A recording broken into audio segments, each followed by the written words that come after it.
You're very welcome back to us here on Mayo GAA TV. We're live ahead of the second of our double-header games here at Elverys MacHale Park. It's Ballina and Aghamore up next. In case you weren't with us for that first game, a big win for Westport. They're through to the semi-finals and they will play Bravey, defeating last year's intermediate champions, the Neil, in that game today. Well, I'm delighted to be joined by two very special guests now. Mayo manager James Horan is with us first of all. We'll be talking to Brendan Harrison in a moment. James, good to see you. How are you? Did you get into that first game? Did they let you in? Yeah, absolutely. No, I snuck in there somehow, but no, got in, and yeah, we saw Westport and the attacking force that they are, and their pace and power when they come through is very, very strong. And you know, on the other side, the Neil, I think they found the pace a little bit tough. Now Tommy Conroy was still dangerous inside when he got ball, but Lee went back on him at the start of the second half there and cancelled out a few things. So yeah, Westport very strong, and yeah, be cracking weekend next weekend. Yeah, I know. Look, you were obviously an interested spectator last night as well.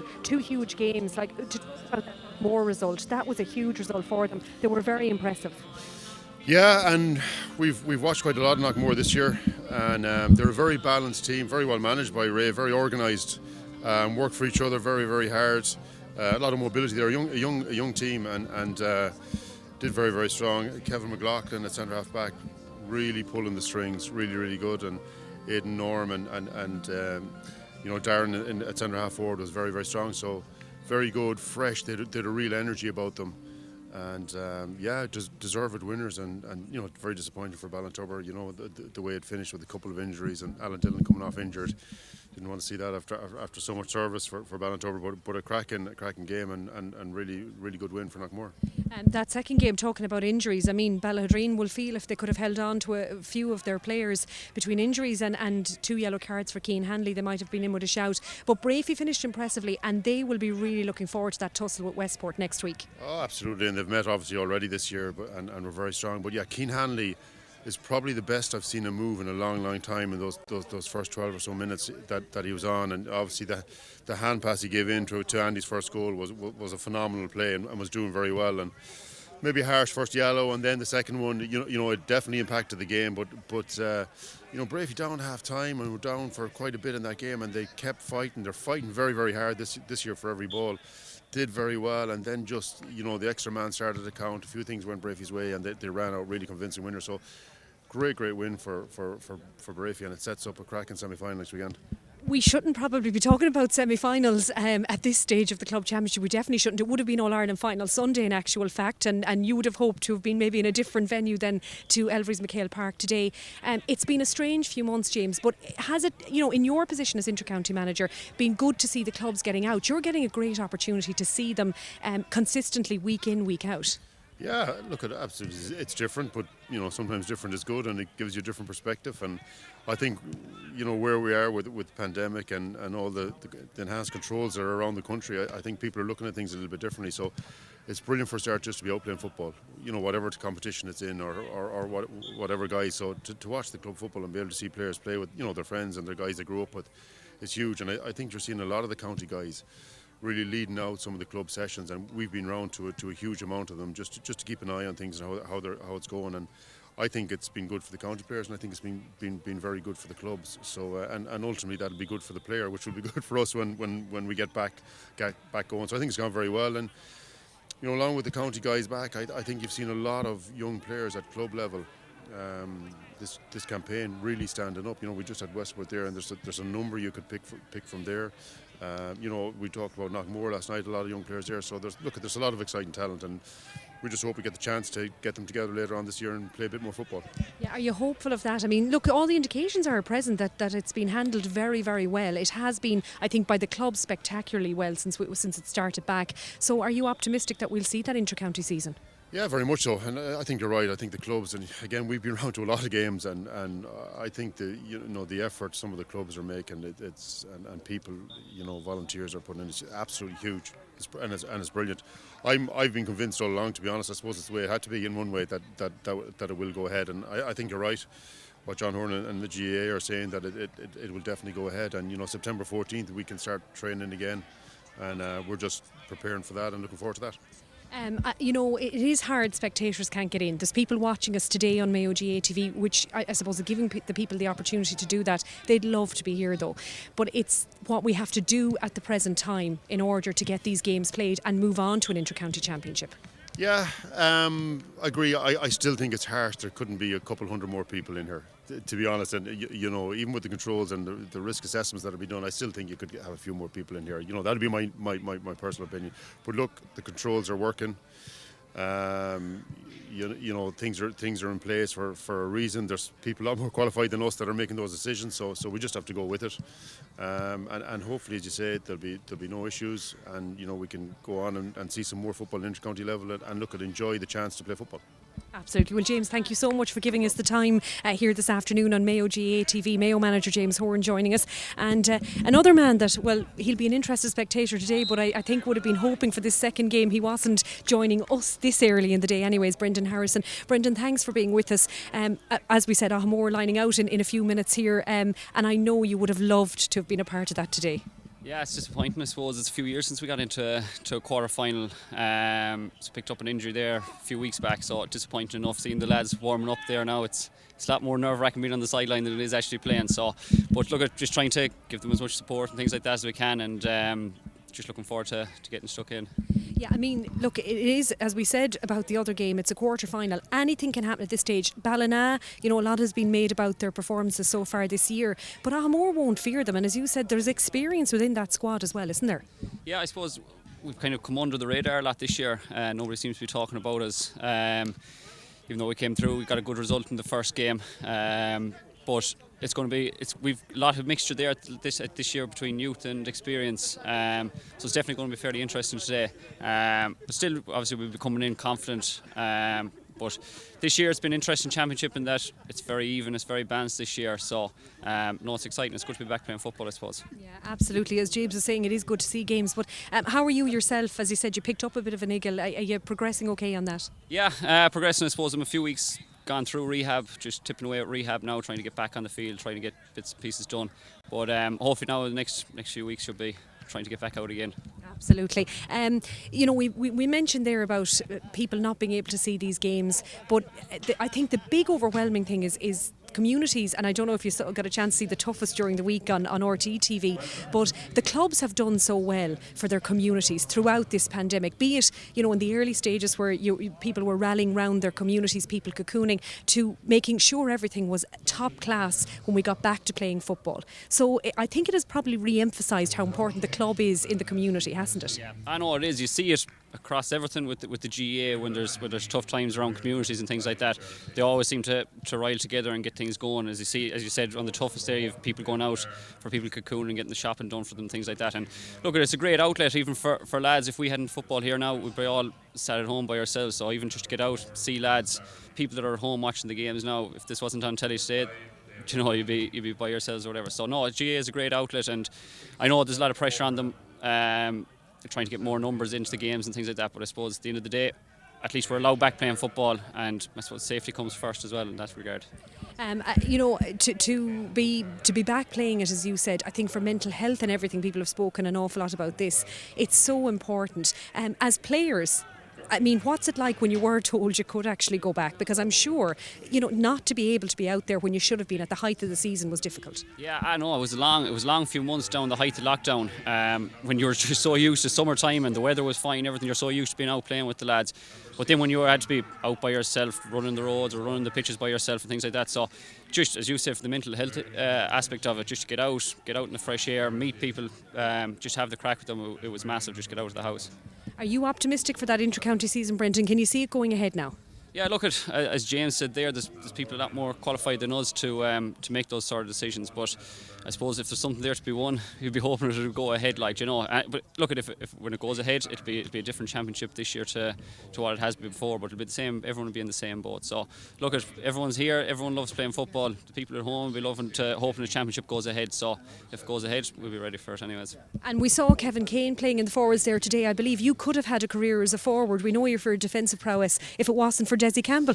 Yeah, Desi Campbell standing behind the camera there. He's soon putting into my forward abilities, but no, he really rooted me into the full back line, told me to stay there. Yeah. Do you know, it didn't do you any harm, Brendan? It didn't do you any harm at all. Listen, thank you so much for being with us, Brendan Harrison, Aghamore, and of course Mayo star with us today as well. And we're going to be joined by our big match analysts in just a couple of moments. As we said, we're building up now to the meeting of Ballina, Stephenites and Aghamore, a 4 o'clock throw in here at Elverys MacHale Park for this big game, and we're looking forward to it, as I'm sure my two analysts are as well, joined by Declan O'Reilly and John Maughan for this game. Declan, we gave you a little bit of a break with chatting there, you know, about the inter-county season, or possibility of an inter-county season. I'd be interested to get both your views on it. Obviously, John has a vested interest as well. Do you think we'll see it go ahead now at this point? I wasn't so sure a few weeks ago. I thought it was unlikely, but I think the government are very keen to get it ahead. I'm not sure if they're going to payroll it. That's the thing. It's going to come down to finance, I think. I understand where they're coming from. And that they want, I suppose, people will just get the microphone sorted. Okay. I think they want games on at the weekend. I think they want people to tune into it. I think they want a distraction from the pandemic. And I think Micheál Martin said they want to show it as a fight back against the COVID. So for those reasons, it may happen. There are financial implications. Obviously, there are no gates, so the county boards have no money. But if the government are willing to foot the bills to train the teams, I can see it going ahead. John would have a better idea than that. Yeah, John, what do you think on the 14th of September? Will you be back at full tilt training? Well, I put a call into the office chairman, Michael Duffy. He'd be well known. He's not short of airing his views. And I spoke to him last Friday evening, and that very, very point. I just wanted to get our programme together if we are to return the 14th. And unfortunately, after 30 minutes of a phone call, I'm none the wiser. Money is going to be made available by Croke Park. That has been assured. And there's obviously I think 40 million is going to be distributed among the three big NGBs, FAI, Rugby and the GAA. So there will be a decisive action coming. There will be restrictions on the number of backroom personnel, apparently. I asked basic stuff like the showers, can we showers? Because it's okay now, lovely weather here today, but when in a month's time, the chances are wind, rain, and I've guys would be travelling from Galway, Carlow, Dublin, and just from their health, non-COVID related, but just sitting in the car wet, going back to their homes. It's easy for the likes of the Dubs. They're only 50 minutes away from maybe their Parnell Park. But for the likes of country teams, it's a little bit different. But I'm not so sure. I think the next week or two, and particularly when lads go back to third level institutions, that'll have a big bearing on whether we have an inter-county scene or not. I've been a little bit pessimistic about it all along, and as I said to Michael Duffy, if we don't get some sort of clarity and certainty in the next week or 10 days, I'd rather see the whole thing pulled, to be quite honest with you. Notwithstanding what has been mentioned there about the government, I heard Micheál Martin come out and say that, we'd like to have an inter-county championship, because there is a huge demand, and we see that even from the club games. There's a big demand there for our entire population to watch games on a Saturday evening or a Sunday. It'll be interesting. I think the next 2 weeks is what Dr. Killian de Gascon was even saying yesterday as well, will play a big part in it. Listen, we're going to concentrate on Ballina and Aghamore for the moment though, and worry about the inter-county championship in a little while. An interesting game, Declan. Again, no more than the first game, Ballina will go into this one as favourites. Can you see this being a closer run encounter than the first one? I think it could be. I think it has the makings of a good game, Angelina. I think Ballina are favourites and strong favourites for a reason. I see that Gerard Cafferty is not playing. He's going to be a loss for them. There's no doubt about that. But they got a win last week. I know I was briefly off air talking to John about their win against Knockmore. It was a steal more than anything else. I believe that Knockmore, is what I would have heard, played all the football for 50 minutes. Ballina played for the last 10. But they have a kind of a belief about them. I know we've all seen the famous interview from Pádraig O'Hora and that they're going to beat everybody that comes his way, but that kind of a mindset maybe can generate itself from within a camp, and they can believe themselves that they can go and they can beat teams and they can back it up by the way they're going. So I think Ballina are in a good place. I think they've been coming for a couple of years. They've added a bit of youth to their team as well, which is always a good thing to blend that with experience. So I have a fancy here for Ballina. But again, just talking just to Harry there, Brendan Harrison, he tells me that Aghamore are really in under the radar here, that nobody is talking about them at all, and that among their group and in their camp that there's quiet confidence about them that they're going to at least perform here today. You know, John, speaking about Brendan Harrison, he's a big loss to Aghamore today. You know, have they a hope, I suppose, to put it blatantly, against Ballina? Oh, they have, no question about it. I saw them playing the first round against Ballinturber on Mayo TV, and David Kennedy got a red card on that occasion. But yeah, I mean, you know, Brendan Harrison's a huge loss. The guile and the expertise and the know-how he would bring to a rather youngish Aghamore team he's a huge loss, no question about that. I did see Ballina. I was at their game against Knockmore. I was very, very impressed with them. Porrick O'Hora Swanee was monumental. Like, I mean, he's a warrior. He brings great steel and just a never say die attitude. And I think if the Ballina boys buy into that, and they certainly did in that last 10 minutes when they hit 5 points unanswered to sneak over the line against Knockmore. And Knockmore, as we thought last night, are a fine team. So certainly Ballina would be the favourites here, justifiably so. But as I say, for 50 minutes, and Declan alluded to this, 50 minutes were quite ordinary against Knockmore. But I think they need to just play throughout the entire 65 minutes. If they do that, I think they'll shade it here by a couple of points. I think we're not too far away from the national anthem. The lads can tell me here in my headphones that we have probably, about a minute or so away from it. I'm going to get the lads in 2 sentences to call this game for me. Declan? Yeah, I think Ballina are going to win this. I think Aghamore will put it up to them. I think they'll give it everything that they have, but I think Ballina are on a mission to win a county title. I think Martin alluded to it there in the first game. It's 13 years since they were there at that level. For a town the size of Ballina, Stephenites, and their playing population, I think they feel like they want to make up for lost time, and I think they'll win here today. Yeah, Mikey Murray and Jack Irwin around middle of the field for Ballina are huge, big giants of men. And if they're going to dominate around that sector of the field, Ballina, I won't say comfortably, but certainly by 4 or 5 points. When you see John Maughan looking warily at a football behind your head, you start to get worried. But anyway, danger averted. We're not too far away, as I said, here from the throw-in time in the meeting of Ballina and Aghamore. John is actually going to take to the field here. We literally see the comeback from the man himself. We have this game coming up live and in its entirety. As we said, we're waiting for the national anthem. The players have been called, and once that's done, we'll be handing over to Mike Finnerty. He'll be joined by John and Declan on Big Match commentary here on Mayo GAA TV. And of course, we'll have our half-time, if we get it in this time. The half-time breaks are becoming shorter, and full-time analysis to come as well here at Elverys MacHale Park. So, Mike, we might hand it up to you in the commentary position. As we said, not too far away from the throw-in time now. Yes, Angelina, thank you very much indeed. Good evening, everyone, and you are welcome back to live action, or at least we will be enjoying it very, very shortly. It is the 4th of the Connacht Gold Mayo Senior Club Football Championship quarter-finals. We already know the identity of 3 of next weekend's semi-finalists. We will, of course, have Brafey against Westport and Knockmore waiting in the wings to find out whether it will be Ballina Stephenites or Aghamore that they will meet next weekend in the 2nd of the county senior semi-finals. Well, what a big day this is for both Ballina Stephenites and Aghamore. Stephenites back in a county semi-final for the 2nd time in as many seasons, while for Aghamore, this an opportunity for them to go to a semi-final for what would be the first time since 1987.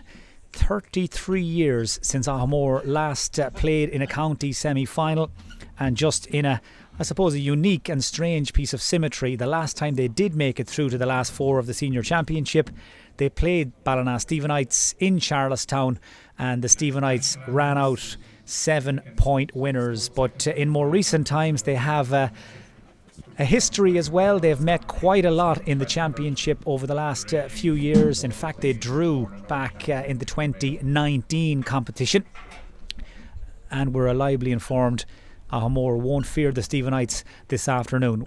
Before we get underway, we're going to have the national anthem here in Castlebar, sung by Orla Kennelly.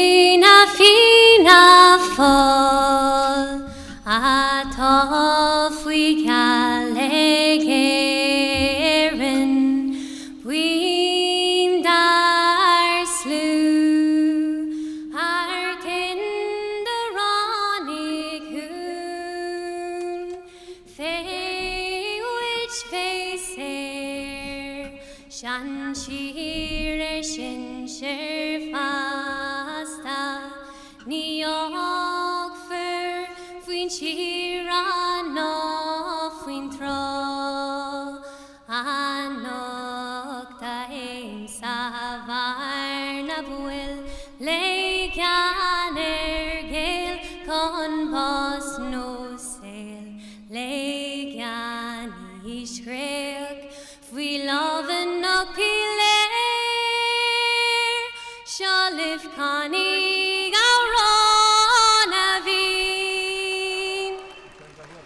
Well, that was beautifully done by Orla Kennelly. That sets the scene nicely here in Castlebar. Huge focus on this fourth quarter final. Delighted to be joined by John Maughan and Declan O'Reilly for the next hour or so. They will give you their analysis and their expert opinion. I can tell you a couple of changes on both sides from the squads or the team lists in the programme. David O'Mahony starts in the Stephenites half back line in place of Rory Tighe, while on the Aghamore side, as expected, Ross Egan does not start, and instead number 22 Niall Freeman comes into the first 15. Our referee for the fourth quarter final is Jerome Henry from the local Castlebar Mitchells club, and I see the linesman on this near side. In front of us is Gary Owen McMahon, a man who was on duty here last night as well. Well, the Stephenites are pretty warm favourites to advance to another county semi-final. Aghamore, well, they're on the outside track to upset the odds and set up a semi-final clash with Knockmore next weekend. But stranger things have happened. They have been there or thereabouts these last 6-7 seasons. In particular, their manager, Adrian Donoghue, we're reliably informed, has got a game plan he feels is good enough to work, and all will be revealed over the next 60 odd minutes. We're off and running. It is Aghamore to play in the first half from right to left, down towards the old Bacon Factory goal. Both teams, of course, with high-profile absentees. No Jerk Cafferty for the Stephenites, he's out injured, and no Brendan Harrison for Aghamore. You'll have heard him in his interview, I'm sure, a little earlier on, tell our viewers that he is set to spend quite a bit of time on the sidelines recuperating from a knee injury, and he's a big loss to the East Mayo men again this afternoon, as Fergal Boland gets an early touch and Aghamore try to settle into some sort of a pattern in these opening early stages. Boland again involved, wrapped up and fouled by David Tighe, and this will be a free in to Aghamore. Well, Fergal Boland, 15 points he has contributed in the championship so far.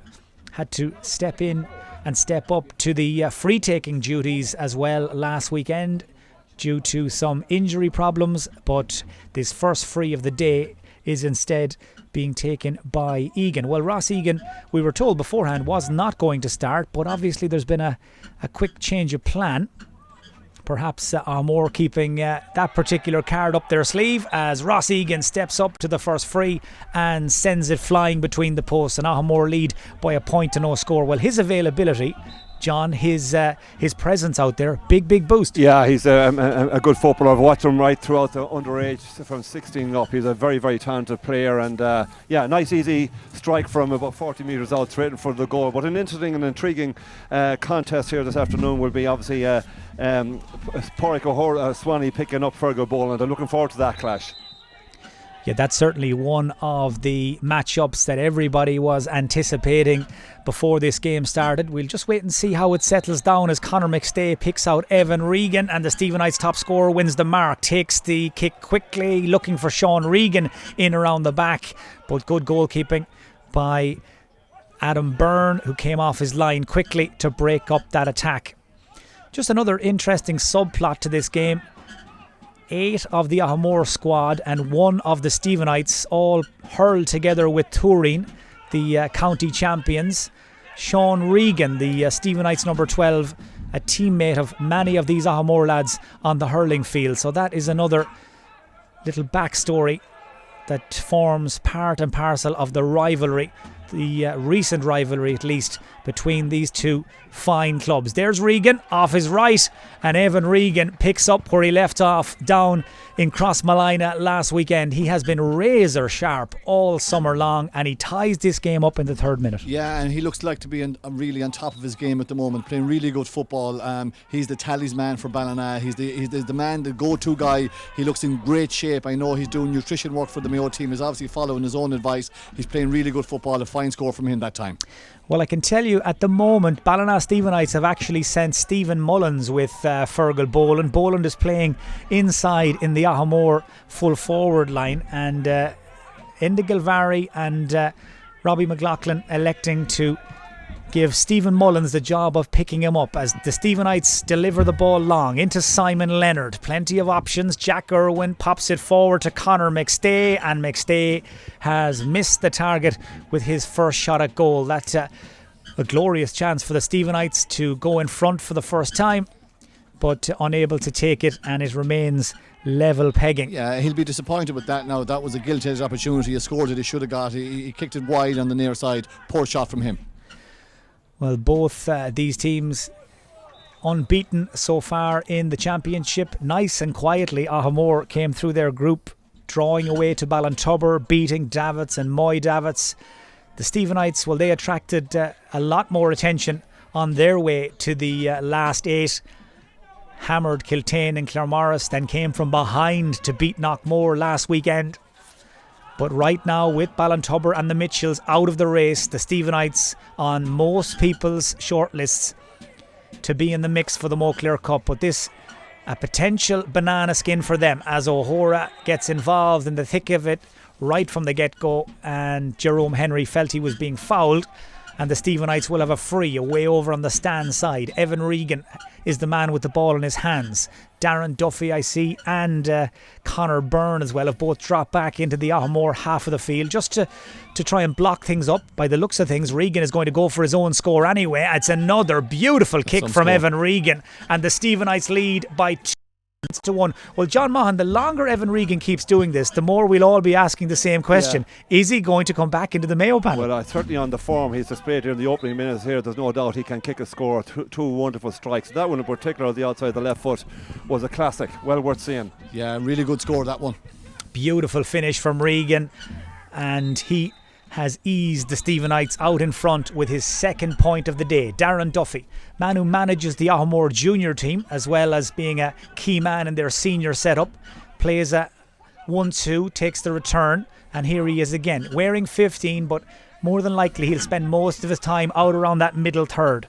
Ball played forward by David Kenny, one of the Turin and County Hurlers Brigade. This is Conor Byrne, well known for his exploits in the League of Ireland, and Conor Byrne has kicked a spectacular equaliser for Aghamore. Well, it was a lovely build-up. The pass from Kenny opened it all up, and Byrne with the finish. Yeah, but it was as good a score as Evan Regan's. It was on the wrong side for a left-footed kicker, but he didn't flinch one iota. He knew exactly what he wanted to do and nailed it between the sticks. Really good score.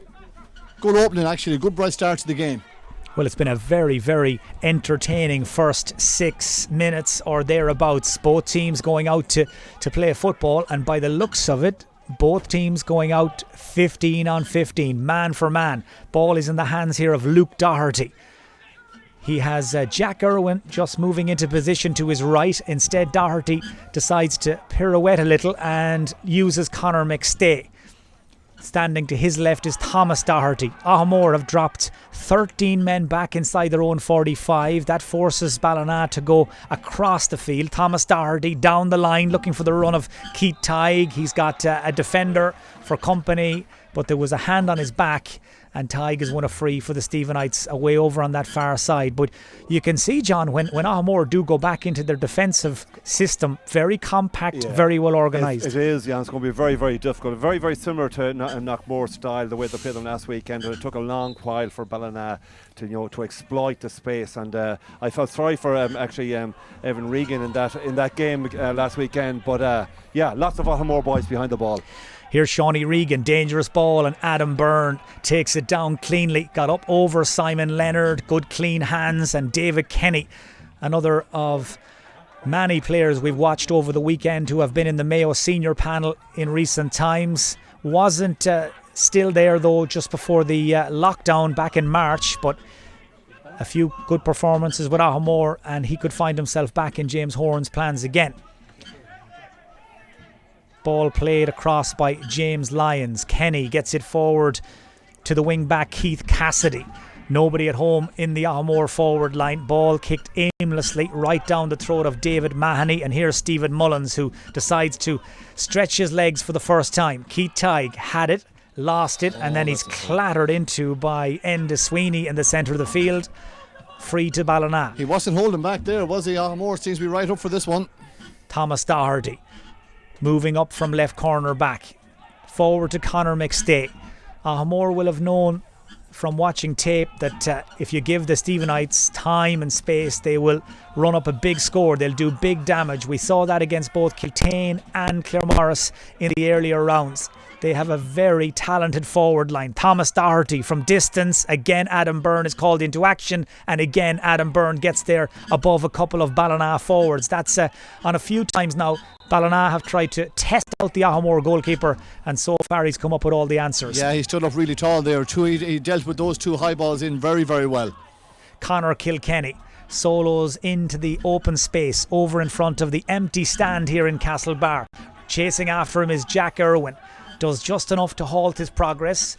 A little tidy necklace of passes, and Aghamore find themselves going backwards to try and come forwards. Here is Niall Freeman, who has started for Aghamore. In fact, that's well, it is Niall Freeman, but they broke it down.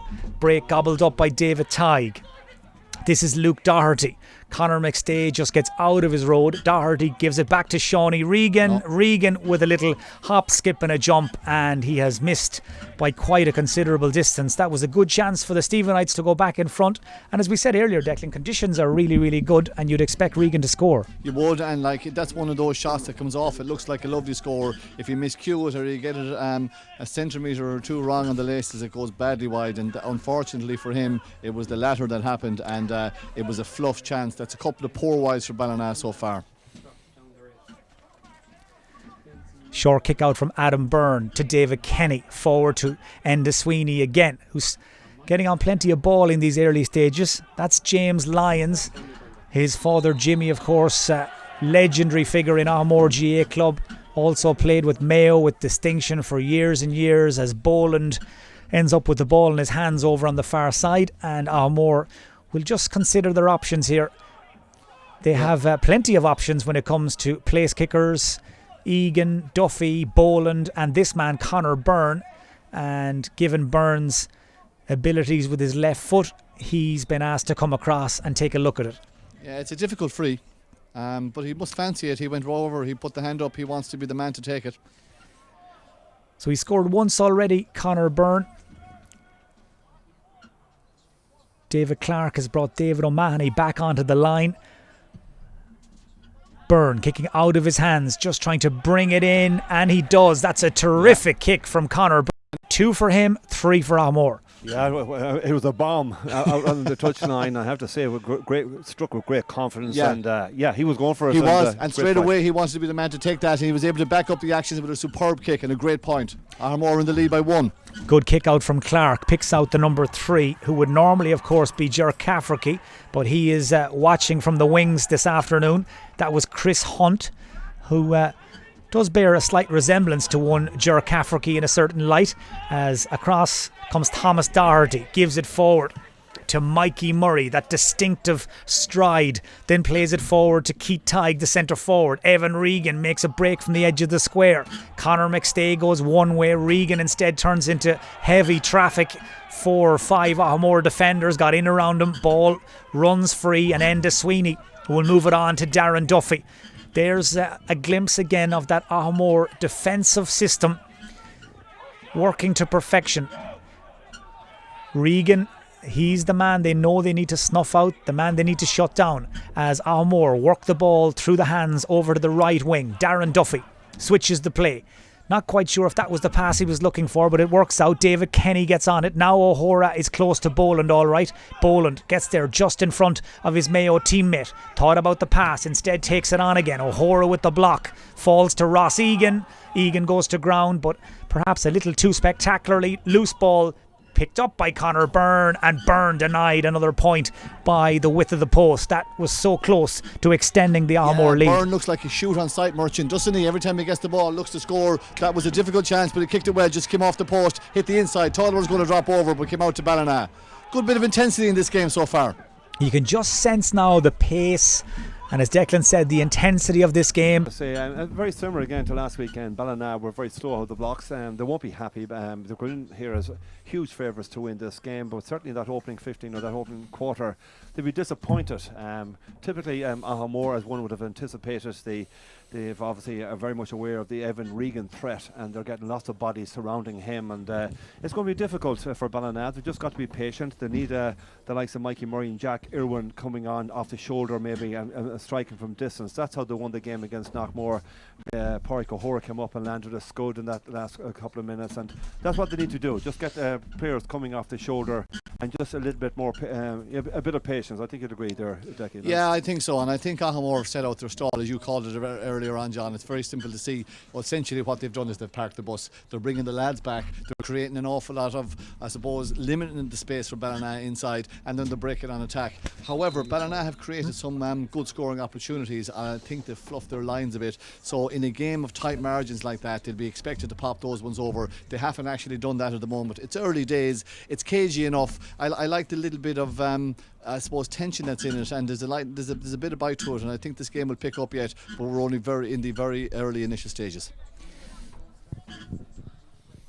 Both teams making their way back into position after the water break. John, what do you make of the way Enda Gilvary and Robbie McLaughlin have gone about their business? Because this, as you said, with Aghamore parking the bus now, this will ask a different sort of question of their team. Yeah, they just got to be patient. As I say, very, very similar to the Knockmore game, and I think Declan mentioned that Ballina only played for 10 minutes really and won the game. So they just got to be patient and hope that they come strong towards the end of the game as we did against Knockmore.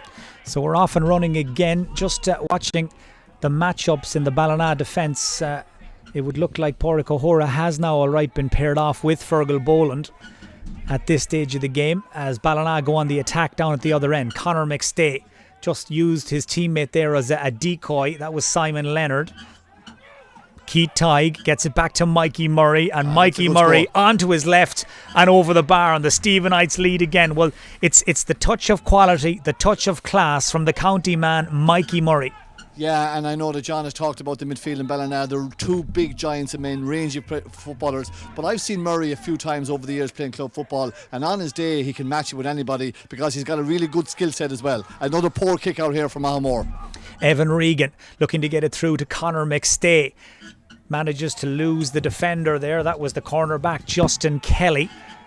Shawnee Regan looked to break inside, instead forced to go back out. Keith Tighe in support. Keith Tighe with very little room to work with, but he somehow manages to flash that shot off his left foot up and over the bar. Well, he's a very underrated footballer, Keith Tighe. Doesn't have the same profile as a lot of his colleagues in that forward line, but he's very capable. That was a wonderful strike. I don't know how he managed to get it down to his laces, get over the bar, but it's a top class score, and he's a great worker. He links up a lot of play in there, and that was a top class score from him. Yeah, but Aghamore are the architects of their own downfall here, lads, because the two poor kickouts have given 2 points straight to Ballina.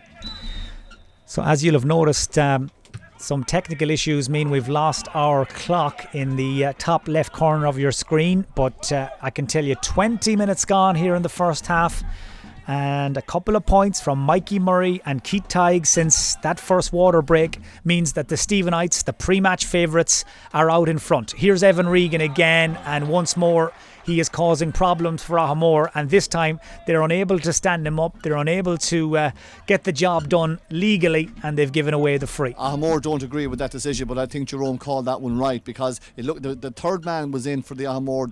They had Reagan surrounded, but he pushed him. He put his hand on the back. If he left him alone, Reagan was going nowhere. So it was just it was a foul. I think the referee got it right. So Evan Reagan trots in to the edge of the square. This is not the sort of free he's interested in. Instead, the free-taking duties are left off to Simon Leonard, and Leonard, who scored 3 goals in the group stages of the championship, extends the Stephenites' lead. It is double scores here at MacHale Park in Castlebar, 6-3.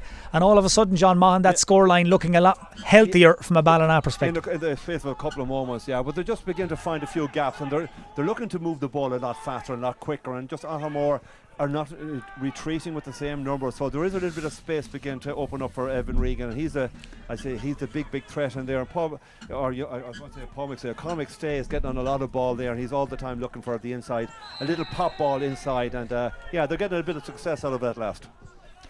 Free to Aghamore, and a word in the ear for Ballina's Conor McStay by the looks of things. Jerome Henry not best pleased with how Conor went about his business there, and it is a yellow card.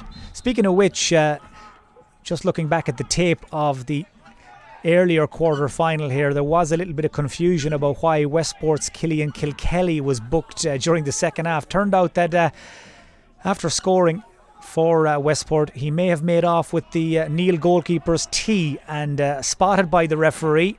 I think he may have been bringing it with him for a souvenir, but in any event, he was booked, and it was very well spotted by John Walker. Back in the game, back in the action, and the ball back in the Ballina hands again. That was a clever interception by David O'Mahony initially. McStay over to the far side to Simon Leonard, and inside Evan Reagan is already trying to make his move. This is the wing forward, Luke Doherty. Makes a beeline for goal, gives it to Leonard. Oh, great score. And Simon Leonard has done it again. He makes it look very easy. That is now 4 championship goals in the summer of 2020 for one Simon Leonard. Yeah, and it was a great offload. It was a good running, actually a good move from Ballina. They're running through the hands, they got it inside the offload. Leonard in the right place, he knew exactly what he wanted to do. Put it low, tucked it into the left-hand corner, great goal, big score. In the space of about 5 minutes now, Aghamore look like they're completely out of it. I know it's early days, but yeah, in the space of a couple of minutes, the bit of class that Ballina have around the park has begun to bubble to the surface. Well, that's now 1-4 for the Stephenites without reply.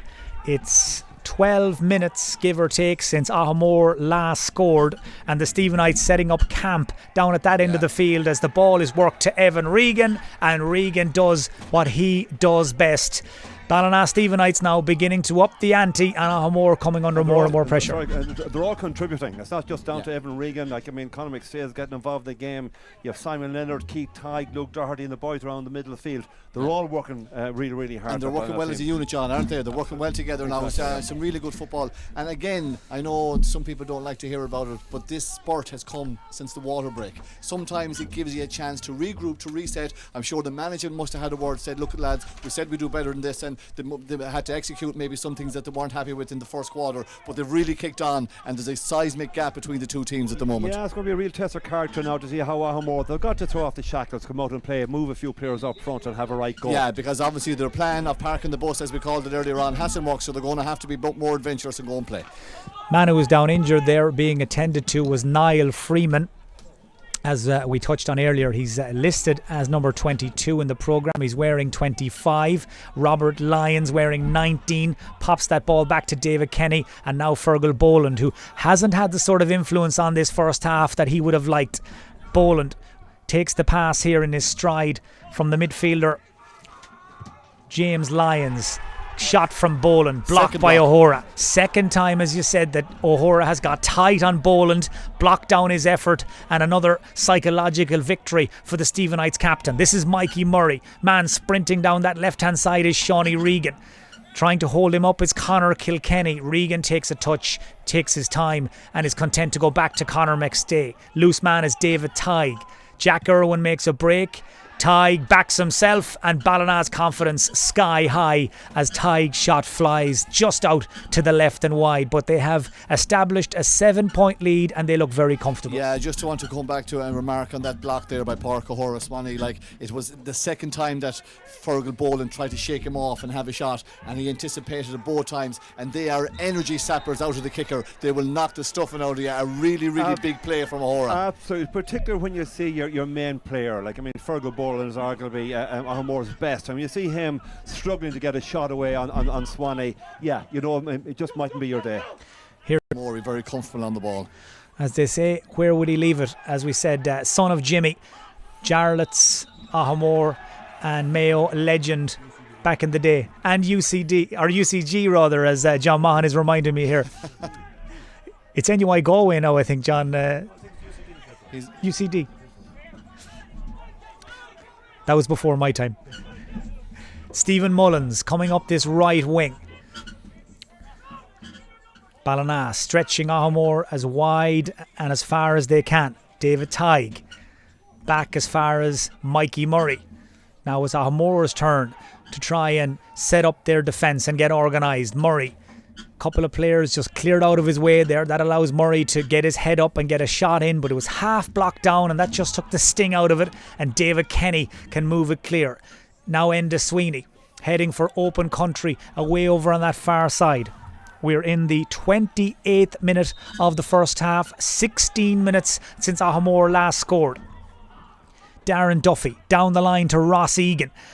He's got Chris Hunt for company. Just inside them is David O'Mahony waiting, and I think Ross Egan in the end felt he had no option but to just have a go. It was a shot to nothing, and it's well wide. But you're right, Mike, he had no option. He had no support. There wasn't another Aghamore man within 25-30 metres of him, and he did the only thing he could do, and unfortunately it was a harmless shot across the face of goal. But it's difficult for the likes of Ross, the lone striker up there with 2 or 3 Ballina men invariably around him, so it's going to be very, very difficult for Aghamore. Like, it was a real low percentage shot though, wasn't it? Like, but he had no option. That's the thing. He could have tried to hold on to the ball with 2 or 3 Ballina men just going, as I said, invading his space. It wasn't going to happen, and that's the difficulty if you play a defensive setup like Aghamore. Is the transition of the ball into that full forward line. If it's not quick, a man gets isolated with no help, it inevitably gets turned over. Yeah, you'd like to see Aghamore now.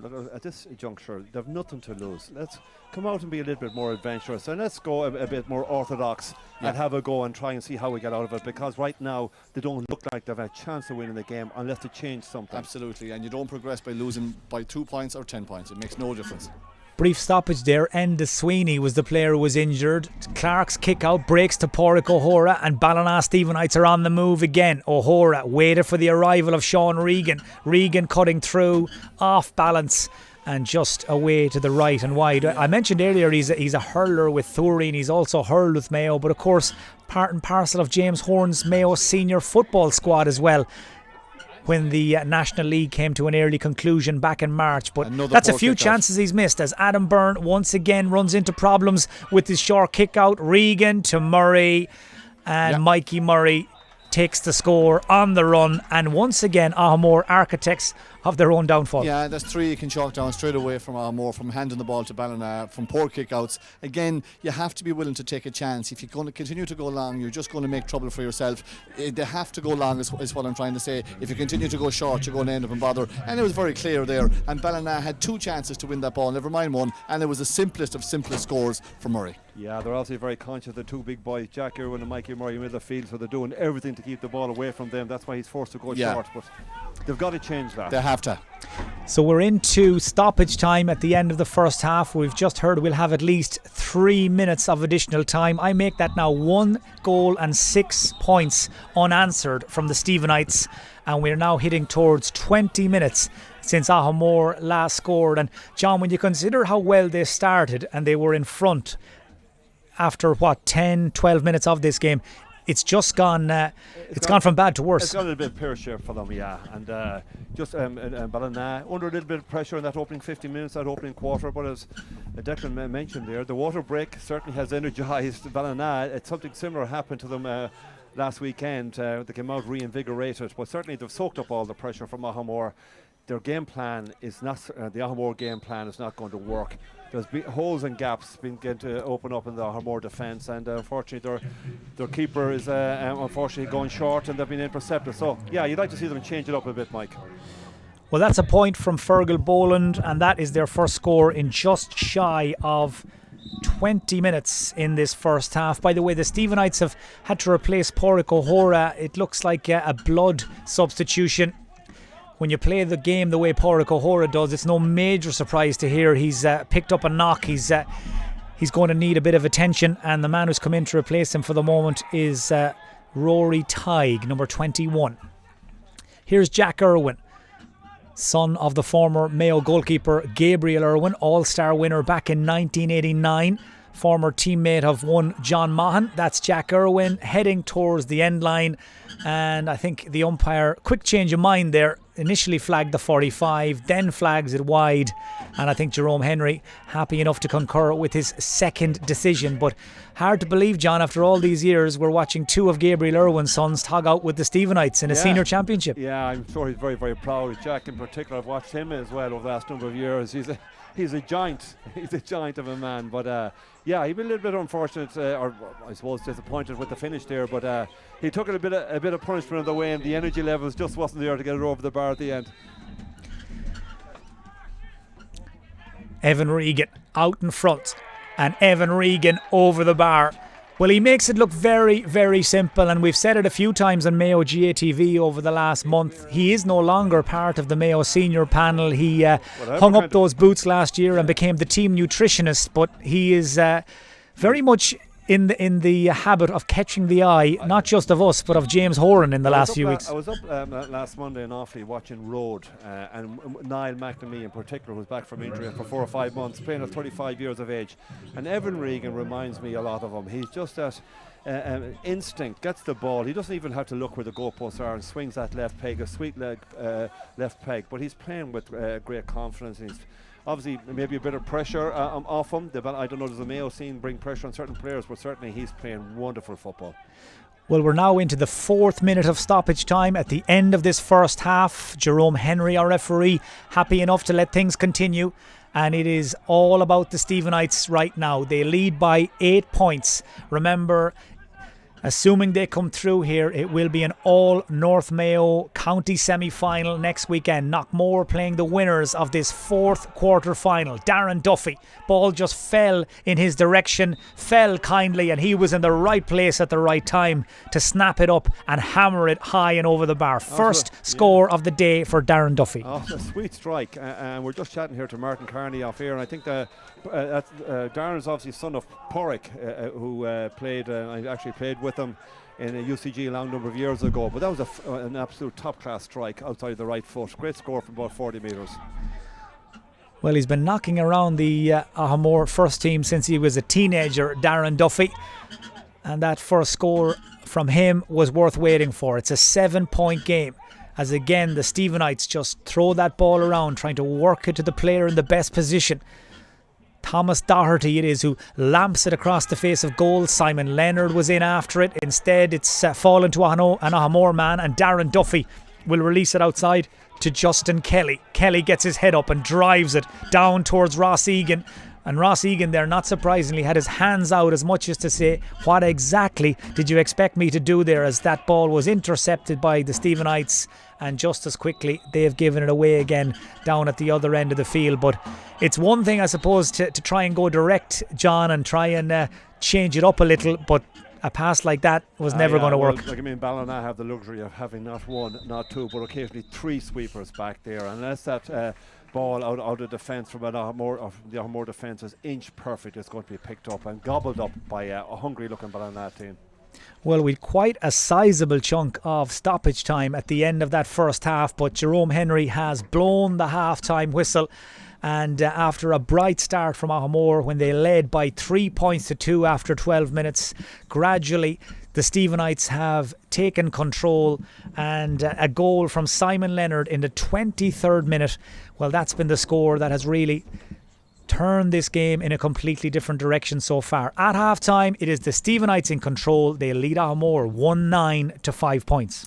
Yeah, thank you very much indeed, Mike. So as Mike said, Ballina Stephenites very much in control at the break against Aghamore in the second of today's double-header games at Elverys MacHale Park in the Connacht Gold Senior Football Championship. Declan, script is going pretty much as expected if we believe the pundits, with Ballina in control at the break there. The first 10 or 15 minutes though, Aghamore were pulling out all the stops, something like both he had said at the very beginning. Yeah, we've heard of a game of 2 halves, but that was a half of 2 halves. And the first half, the first quarter, I suppose, as we referred to it, the first 15 minutes, more they set up defensively. That's what they did. They closed off all the space inside. They started off pretty well, showed a good bit of intensity, got a lead, a couple of points. Ballina were kind of just maybe struggling with the patience side of it and moving the ball, got a couple of sloppy turnovers they wouldn't be happy with, and they went into that water break at 3 points each. I'm presuming that Enda Gilvary and his management team weren't happy with what they what they saw in the first quarter, and I'd imagine there was a few choice words about what to do, and I'd say they were left under no illusion about that they needed to improve. And in fairness, they came out really well. And that second quarter, they blitzed them and to leave them on a score of 195 points. Ballina very much in the ascendancy here now. Aghamore after getting 2 points there after not scoring for 20 minutes. So they're still in the game, but they're going to have to be much more adventurous if they're going to put Ballina under any sort of pressure. Absolutely. John, that's it. It was a game of 2 quarters. But Ballina's, I think, strength and prowess in the second quarter there has shone through, and they gave us an exhibition at times with some of their scores. Yeah, they're winning all the individual battles around the park, and the big one, Pádraig Ó Hora picking up Fergal Boland. And you know, if Aghamore, if Fergal Boland plays well, Aghamore invariably are going well. But unfortunately, he's had 2 kicks back down. That's the desire and the commitment and the type of passion that Swanee Ó Hora plays with. But right around the park, the 2 boys in the middle of the field, big Jack Irwin and Mikey Murray, are beginning to get a foothold there. But in particular, Evan Reagan at 14, he's in a rich vein of form. Throughout this championship, I haven't seen him play as well. He's striking the ball brilliantly well. And beside him, Conor McStay is getting on a sighted ball. And Simon Linnert taps in with a great goal. And even the half-forward line, the likes of Keith Tighe and Sean Regan, Luke Doherty, they're all working exceptionally well. So right around the park, they're dominating. And the way Aghamore are playing the game, they're very, very defensive. It's not working for them, but I now have the luxury of a couple of being able to play a couple of sweepers, and it's going to be a tough day for the likes of Ross Egan up front.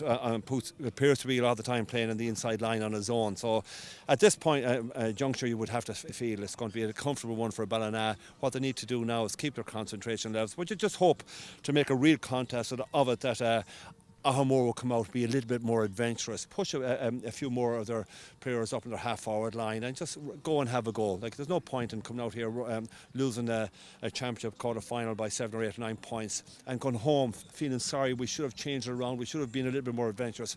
Let's go and have a go now. Abandon the whole defensive system and move a few more players up into attack. Yeah, absolutely. Declan, can you see them doing that? Can you see them maybe Aghamore playing with a little more freedom in that second half? Because really now they don't have anything to lose, and you don't know what will come from the end of that. I know the defensive strategy is done for a particular reason, and we know they wanted to employ that tactic in the first half, but will you see that change? Well, I think they have no choice because there's no merit in playing defensively because you're going to lose the game. It's knockout football. There are no valiant defeats here. You got to go and try and win the match. It's as simple as that. You're not looking necessarily for a performance, you're not looking for strategy, you're looking for a win. The strategy that they've employed in the first half will not get them over the line. That is 100% true. They will have to change it if they're going to go and win it. Their kickouts are a problem. They're afraid of the 2 big men in the middle of the park, obviously, with Mikey Murray and Jack Irwin, 2 giants of men, as John has referred to. So he's gone short with the kickouts, and they've turned over 3 of them in 3 simple scores. And they're heartbreakers, those ones, because they'll suck the confidence out of the team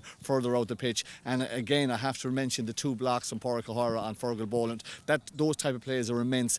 Ballina seem to have the energy where Aghamore don't, and that comes with belief. And Ballina look like all season that they really are in a rich vein of form. And again, I have to agree with John. Evan Reagan is a joy to watch. He's playing as part of a unit that's working hard together, but individually he's showing for the ball. He's turning onto that left foot of his and he's popping them over for fun. So really good, really impressive from Ballina so far. Yeah, I mean, you know, I know, John, you mentioned Evan Reagan and Declan has alluded to it there, you know, the form that he's in, and I heard you talking about it during the commentary there with Mike.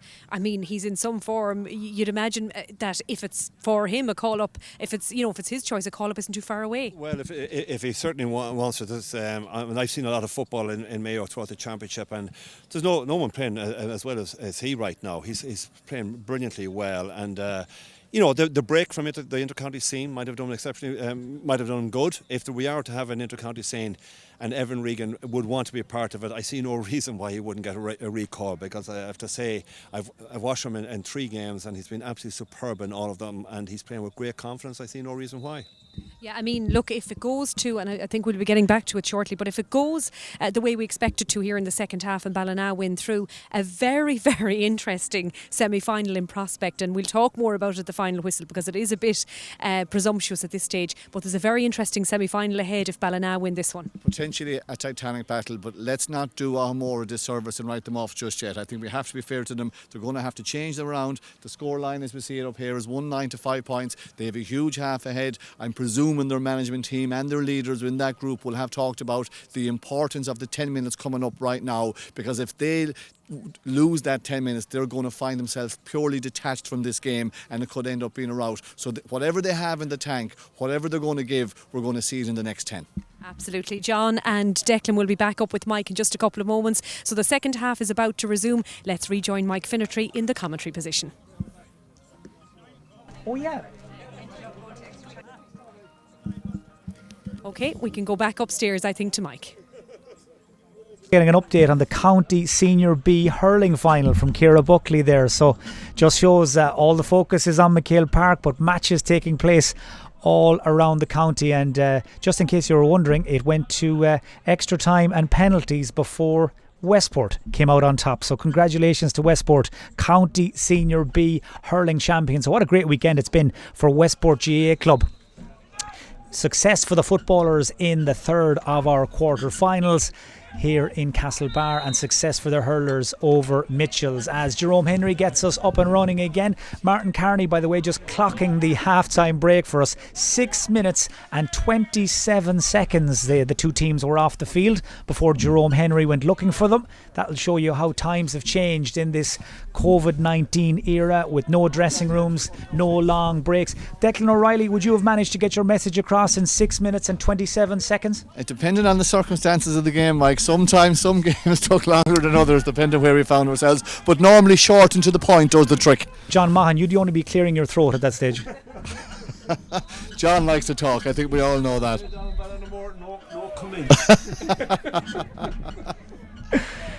Ah, 1 minute gone in the second half. Just looking around the field, it doesn't look like Adrian Donoghue or Enda Gilvari and Bobby McLaughlin have made any further changes. You wouldn't expect the Stephenites to tamper with this well-oiled machine at this stage if it ain't broke and all of that, but Aghamore, you'd imagine it's only a matter of time before they decide to send for reinforcements.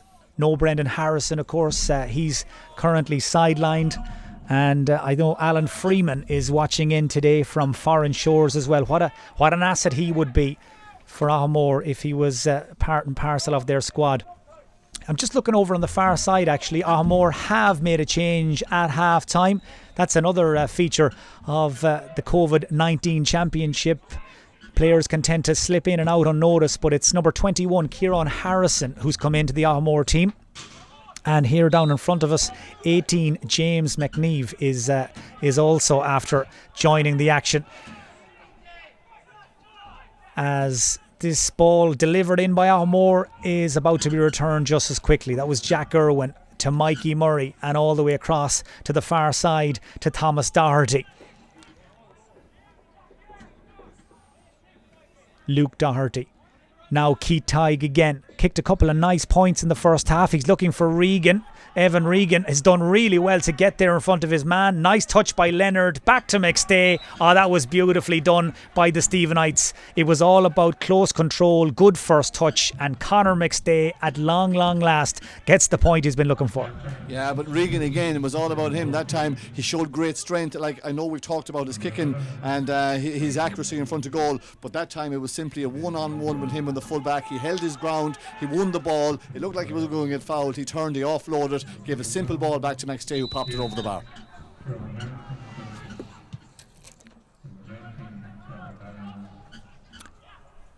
So we're just hearing confirmation of those Aghamore changes. Niall Freeman is one of those players who's been replaced by Adrian Donoghue, and it is James McNeve and Kieran Harrison who have come into the Aghamore team. But it's going to be a long way back from here, you'd imagine, for the East Mayo side. That's Pádraig O'Hora, who's again in the wars there, and he's just a little slow getting back to his feet again. The Aghamore man is down as well. That looks like Ross Egan, who's going to need attention.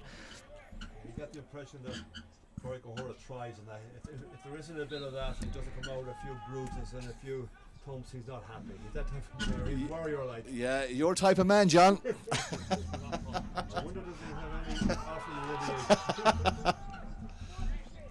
So David Clark with the restart, right down the middle. Keith Tighe, he's been so busy, the Stephenites centre forward. Now Conor McStay. McStay gets his head up. So much movement ahead of him. Simon Leonard got there in front of Aidan Henry, and it is a mark for the Stephenites' first half goal scorer. Well, a bit like a few more of his colleagues in there, he's not quite as well known as the likes of the Regans or Mikey Murray and company.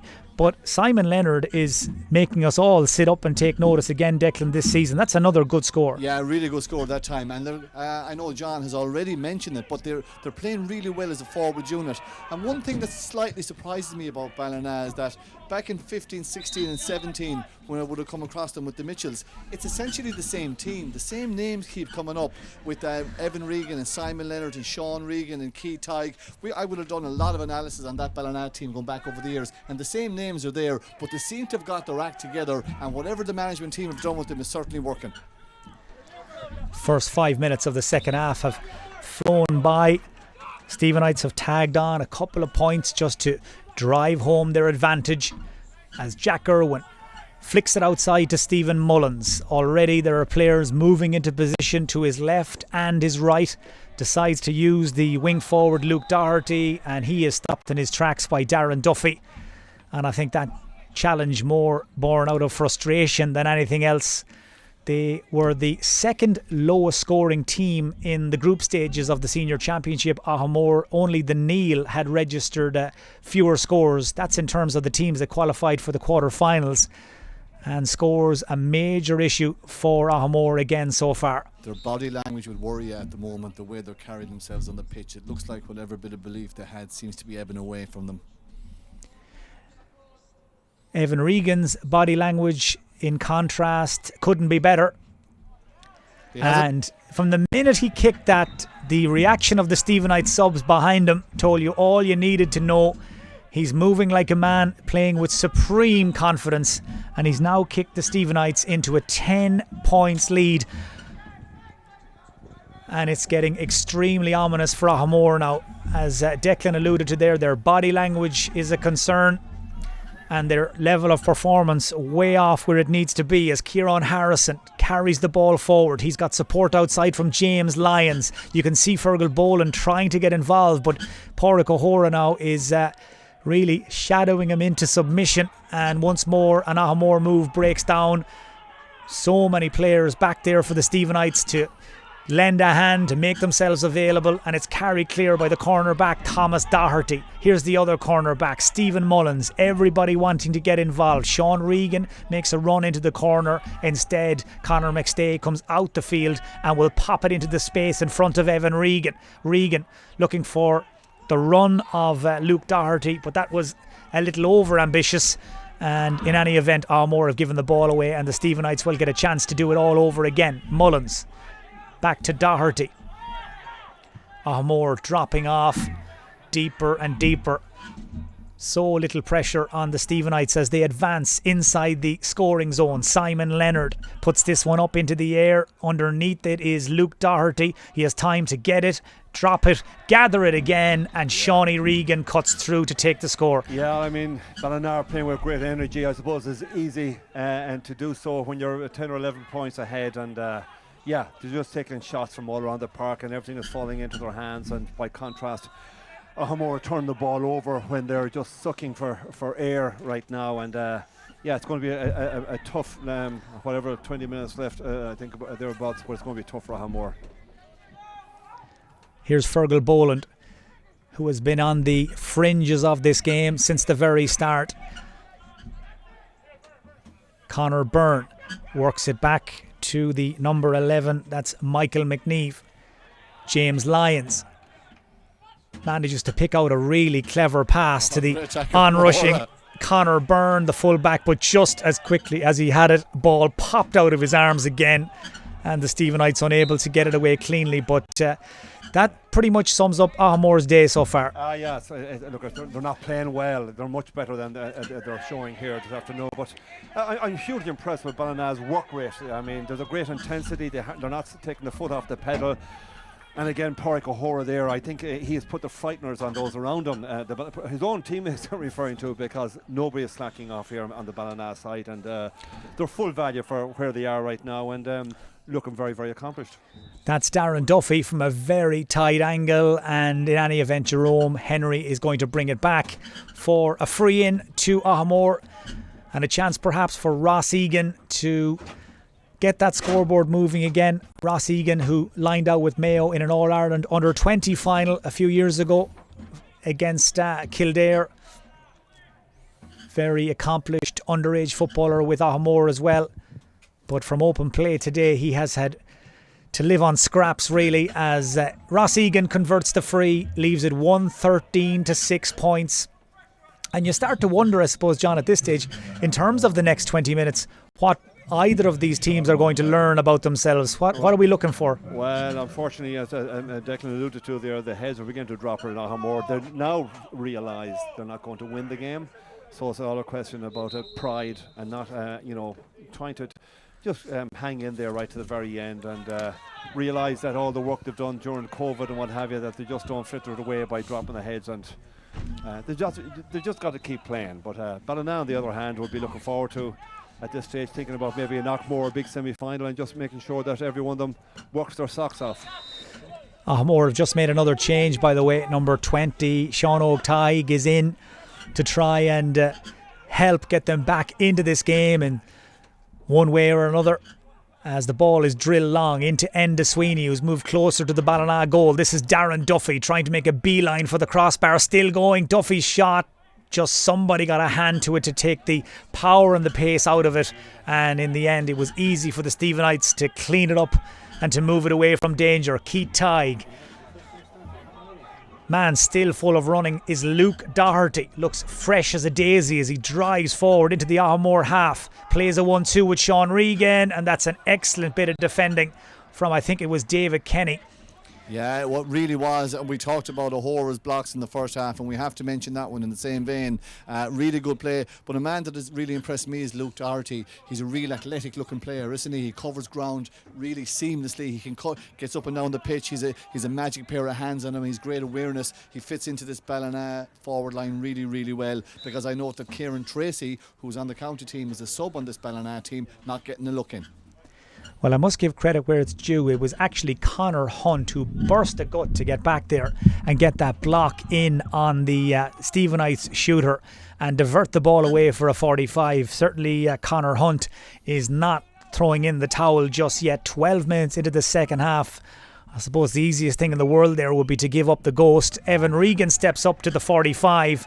And you can chalk that one down as well. Well, Evan Regan is giving a masterclass in shooting here at MacHale Park. Yeah. It's now 114 to 6 points. Yeah, out of his hands, off the floor. Yeah, he's top class strike again. When you're a forward and your confidence is high, you want to be on the ball as often as possible. You want to be shooting as often as possible from the hands or 45s, from the ground. Evan Regan is in that type of form at the moment. He just wants the game to continue on going because he's loving it.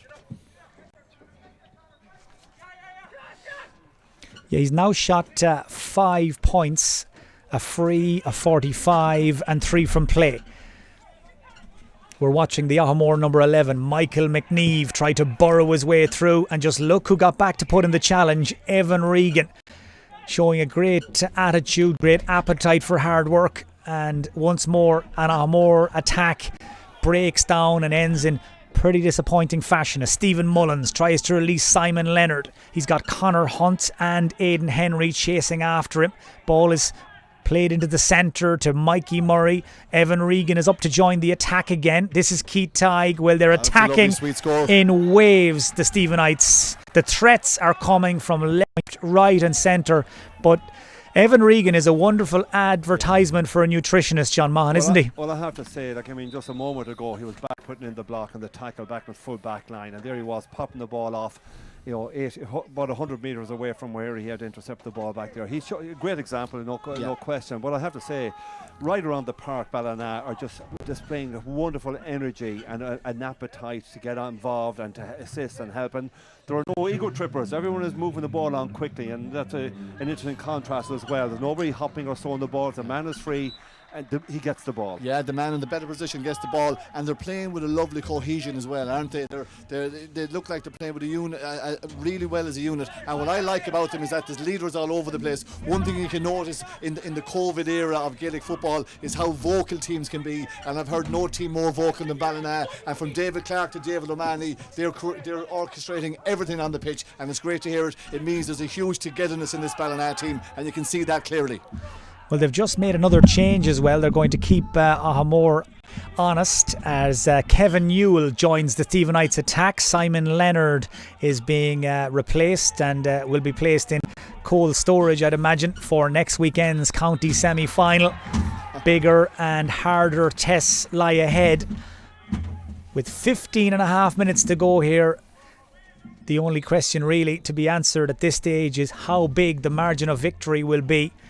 And for Enda Gilvary and Robert McLaughlin, Shane Melia and Barry Murphy, it will be all about getting through the next 15 minutes in one piece. And still, John, interesting to note, no sign of Kieran Tracy. Yeah, he must be carrying a knock, I suspect, because you would imagine that he's good enough to be on the park there. But they have a bit of depth when they're the likes of him. If he is injury free, and I don't know what the situation is. And they have Frank Irwin as well, and like they have Kieran Sweeney, and they have a really good bench. There must be fierce competition for places, I'd imagine, in that 15. Well, that was an interesting aspect of their victory, the 1 point victory over Knockmore the last day out, is that the subs that came in all made a huge contribution. Yeah, and that's huge for that to happen. That's a heavy hit on the far side, and Pádraig O'Hora has come off the worst, and the referee wants a word with, I think it's James McNeve, who caught the Stephenites captain, and this will be a real concern for the Stephenites. He is the linchpin of the defence, but also with a county semi-final coming in a week's time, this will be a worry now. That is always a concern. Like, I mean, they're so far ahead, you're just wondering and hoping. Do you take off some of your big name players? Do you watch likes of Evan Reagan and you rest them up? That's always a danger that you might pick up an injury. I just hope Pádraig O'Hora, they're still tend to him out there in the middle field. I just hope for his sake that he's okay. But I was down in Scrone this morning, and I see the Knockmore boys down in the water as they were the previous Sunday morning after both games. So they're obviously looking forward to what will be an interesting clash with these Ballina boys next weekend. And the beauty about the championship this year, the games are clicking around so fast. So there's great, wonderful entertainment, and I certainly will be looking forward to. I would have said last night after looking at Knockmore that they won't be beaten, but I tell you, the way Ballina are playing here this afternoon, notwithstanding the fact that Aghamore are not playing well, but they're displaying a great energy, and there's a bit of class about them, so that's something to look forward to. I didn't see the Ballina boys down in the water. I don't know where they recuperate. Maybe the River Moy might be good enough for them. I'd say so. They're very fond of their hometown, John. I don't think they'll cross a boundary, a county boundary. I think they'll stay local. Well, I think Jerome Henry has decided now is as good a time as any to take the water break. The good news for the Stephenites is that Pádraig O'Hora was able to walk across there and join his teammates in the huddle. But you mentioned the prospect of that Stephenites Knockmore county semi-final next weekend, John. I'm sure I'm as curious as everybody else. As a Crossmolina man, how do you feel about the prospect of watching that semi-final unfold and Crossmolina knocked out of the Intermediate Championship today as well? We have a wonderful relationship with both Ballina and particularly Knockmore. It goes back for decades. Now, I wish both of them nothing but the best, and I will certainly be a neutral watching that game. But I was at the Crossmolina game earlier on in Ballina Stephenites, and I have to say I was very, very impressed with Kilchamaugh. Crossmolina were leading by 7 or 8 points after 20 minutes, and I was kind of sitting with a Kilchamaugh man, and are close to 2 metres away from a Kilchamaugh man, I should say. Good recovery. Yes, and I have to say Kilchamaugh were fantastic for 45 minutes. Some wonderful scores, and they were played with great cohesion, and there was great camaraderie. I had heard rumours that things weren't going too well in Kilchamaugh, but on their display this morning or at noon today in Ballina, it'd be a very interesting intermediate semi-final with Hollymount Carramore themselves, and something else to look forward to. I must say, John, I love the answer you were asked about Ballina and Knockmore. You told us all about Kilchamaugh. Beautifully done. And that was beautifully done as well by Conor McStay. Game restarting with the free to the Stephenites because Jerome Henry had blown for the water break because of that injury to Pádraig O'Hora. And when the play restarts, the Stephenites just seamlessly pick up where they left off. Reagan to McStay, and it's now 1-16 to 6 points. Another one for McStay, another one for the Stephenites. And another Aghamore attack breaks down. Well, just, I suppose, to square the circle there, John, talking about the Intermediate Championship, the identity of those 4 semi-finalists confirmed as well at this stage. It will be Ball against Ballinrobe and Hollymount Carramore against Kilchuma in next weekend's Intermediate Championship semi-finals. And as we know already, it will be Brafey Westport and Lockmore against, in all likelihood, Ballina Stephenites in the senior semi-finals. You can just sense now, though, Declan, it's starting to get a little rough around the edges this particular quarter-final. Yeah, I'm surprised that the Ballina management haven't ran their bench a bit more, because they're already in the semi-final. I know they want to play together, but as I said before, there has to be serious competition for places to give lads a chance to come on and show what they can do and rest some of these fellas. I'll expect he'll do it. I'm just surprised he hasn't done it yet.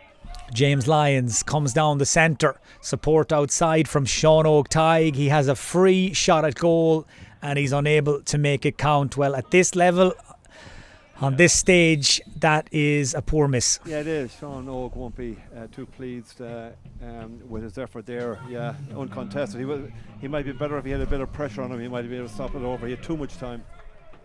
So now the Stephenites making a change, all right. They're taking out Jack Irwin and they're bringing in number 18, Kieran Sweeney. He has missed quite a bit of football, got a nasty leg injury a few weeks ago that took a while to heal, but very experienced campaigner, and he will bring physicality and an abrasive edge to that middle third of the field. As Aghamore tried to bring the ball forward, it's fed into the path of Ross Egan, and that's much better finish from Egan. Yeah, it's a shame in a way that Aghamore weren't able to get any kind of quality ball into Ross, because he's a very accomplished player, and he just proved it there with a wonderful strike off his right, and he's certainly one that would have threatened and tested the full back line if he got a better ball or better supply. So the Stephenites lead now stands at 12 points.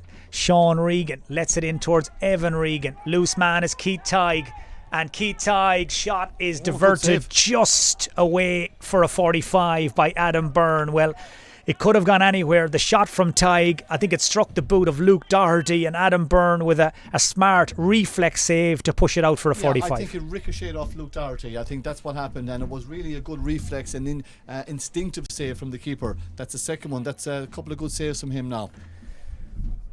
Well, it looked all ends up there. A second Stephenites goal, and it looked like any one of 2 or 3 of them were going to apply the finish, but Adam Byrne does his thing and keeps it at a 12-point margin as up steps Evan Regan once again. Yeah, and Evan Regan involved in that, I have to say, his decision making is of the highest quality as well. He could have blasted for a goal, but he saw a man in a better position and offloaded. I know we've said it already, but a man on top of his game. Well, it will be fascinating to see just what role he's in with Mayo in a few months' time. Will he be the team nutritionist? Will he be among the playing squad? Evan Regan's 45, drilled away to the left and wide. Who would be a manager, John Mahan? Yeah, I just talking to Declan earlier about it. I know Declan stepped away. He's had a couple of runs at various teams, but it's a tough gig. It's a tough gig, particularly when you have to drive 100 miles to get the opportunity. James Lyons spins away from Kevin Newell. Still going, James Lyons. Support inside from Sean Oak-Tygue. Keith Cassidy keeps it moving to Boland. It's been quite a while since Fergal Boland has been so subdued in a big game for club or county, but that is, again, I suppose, huge credit must go to Pádraig O'Hora, because if things stay as they are, and unless Fergal Boland, Declan, has a huge last 10 minutes, it is yet another job well done by one P. O'Hora. Yeah, and it's a job that's really well seen through. He hasn't given him a sniff for the day, to be honest with you. He has ran beside him. He has affected the play in a positive way for Ballina, and he hasn't given Fergal Boland a sniff. And Fergal Boland, as we all know, is a good footballer. Sean O'Taig it is who kicks Aghamore's 8th point of this quarter final. Just glosses that scoreline ever so slightly from an Aghamore perspective, but the bite, the cut, the thrust, long gone from this quarter final as the Stephenites just keep moving in the right direction. Frank Irwin has come in, and here he is. Man who played county under 17 football last year with Mayo. You certainly wouldn't think it to look at him. He is also a young man who has attracted the attention of the Australian Rule Scouts in the last 12 months as Conor McStay looks for Sean Reagan, and that has run away to the right and wide. But we thought Jack Irwin was a big man, John. His younger brother Frank, bigger again. I have to say, he's a giant of a young fella. I'm shocked to hear that he's only the age you said he is. But yeah, he's still minor for his club. He's still playing minor football for Ballina this year. He's under 18. Like, I haven't seen him in a year. I've seen him playing a bit of underage. He has grown again. He's grown big and he's grown strong, and he's very athletic. He's the makings of a fine footballer. The Ballina Academy has certainly thrown up a scatter of really, really talented footballers. There's a cohort of them there. They're big and strong, and you can see obviously during the COVID lockdown they've certainly been working on upper body. They're very, very strong, and playing exceptionally well. 7 minutes still to play. 7 minutes perhaps for Aghamore to grab a score or two to take the bad look off things. James Lyons is still going strong, and James Lyons it is who draws this latest foul, and a chance. Well, for a moment there was a half chance of a quick free, but not to be, and instead Ross Egan comes across to have a shot at goal. Yeah, good strong run from James Lyon that time. Just haven't seen enough of it because they've been outplayed in the middle of the park. But as I said before, and I remarked in the first half, he looks a lovely stylish player. He's a heads up guy. He's control of the ball, and he's a good passer. It's just that he simply hasn't been on the ball enough, and the Ballina midfield have simply dominated that area. And I think in fairness, Declan, that is the issue. We're talking about Fergal Boland not getting much ball and being snuffed out by Pádraig O'Hara. The reality is Aghamore haven't been on the ball. I think they're living off scraps. So it's very, very difficult for the likes of Fergal Boland to get into the game. Albeit those couple of little issues that when he was on the ball, Pádraig O'Hara managed to get in good tackles, good hits, and snuffed his threat. Yeah, Ballina are just way ahead of Aghamore in all aspects of the game. I think it's clear to say today. Ball scooped up there initially by the number 17, Owen Delaney, who's just come on for Aghamore. Played through, hopefully, more than anything, into the full forward line, but it'll take a better ball than that to deceive Stephen Mullins or indeed David Clark, and Ballina find themselves on their own 45. Mikey Murray, such an elegant number 9, the county panellist, all the way across to Stephen Mullins. The Stephenites now just a matter of minutes away from confirming their place in a county semi-final for the second year in a row. Came up short against Ballintubber last season. Will they have the measure of Knockmore? It will be their second meeting in the space of 2 weeks. The North Mayo neighbours, and it should be worth waiting for. Conor McStay, no way through on this occasion. There in the thick of it is Keith Tighe. He's got Pádraig O'Hara and Mikey Murray up in support. Ball runs free into an Aghamore man's hands. It was James Lyons, and who is it? Who else but that man, Pádraig O'Hara, who comes clear with it. And O'Hara, inspirational stuff from the Stephenites captain and number 6. Well, once he got the ball in his hands, there was no real point doubting him. Yeah, I mean, he did the very same thing a week ago against Knockmore, but it was more critical in that game, albeit both of them had qualified. But he's just a warrior. He never ever stops, and he's so strong and athletic and so passionate. And I have to say, he's one of the best Ballina footballers I have seen in recent times. Yeah, he's a fantastic player, and he keeps on going, no fuss. He really does lead by example. He's a born leader. Well, he has certainly got into Fergal Boland's head today. There's no doubt about that. He has haunted the Aghamore number 10 from pretty much the moment he moved across to pick him up after about 10 minutes of this game. And when he's given a job, Pádraig O'Hara, he follows it out and carries it out to the letter of the law. Boland kicks the free that he won himself, but O'Hora, for him it's very much a case of mission accomplished. He has snuffed out Fergal Boland's contribution. He has kicked a point down at the other end himself for good measure, and yet again he has played a big part in Ballina's progression to the semi-finals. Clark, yeah, that was absolutely textbook from the Ballina goalkeeper. Left it right in front of his target. 5 minutes extra time, I see. I don't know where that 5 minutes has come from. That, I can tell you, is the last thing any of us wanted to hear, and I include the Stephenites Aghamore in that, I think, John Mahan. Mike, I missed you there. I was just watching young Conor McStay ending up on his ass. Would you say that again? We're just discussing the 5 minutes of injury time that we've all got to look forward to. I suspect Jerome is enjoying it. It's a workout for Jerome, the referee. That's why I think he's keeping the clock going. But no, I didn't see any. There was 1 or 2 injuries there, but he blew up for the water break when Pádraig O'Hora was being treated. I thought a minute or 2, but yeah, it's at his discretion. James McNeve involved here, and James McNeve cuddling in along the end line, but Kieran Sweeney just intercepted that pass without really breaking any sweat. It was an unusual pass, shall we say, from James McNeve. Nobody else was on the same page as him, in an Aghamore jersey at least. But in any event, they've got a chance to reset and build again. This is James Lyons. Well, time and time again, Aghamore have come this far and then they've ran out of road or ran out of ideas. This time it's Michael McNeve who's drawn the foul. And Ballina Stephenites, I think, happy enough to keep Aghamore at a safe distance and allow Ross Egan perhaps to pull a point back from a free. But apart from that, they're running a pretty tight ship back around their own goal. Yeah, but it's only a matter of playing out the time now. This game is long over. Ballina have 2 feet firmly planted in the semi-final. Aghamore playing for a bit of pride. All they can do is keep playing. That's it. This is going to be the end of their football. They still have the Michael Welch League to look forward to after this, maybe in terms of developing some younger players. But the championship has come to an end. Ballina look like a serious team. I feel they're men on a mission. There's a real togetherness about them. There's something about Ballina this year that intrigues me, and they're going to look forward to some titanic battle against their neighbours in the semi-final.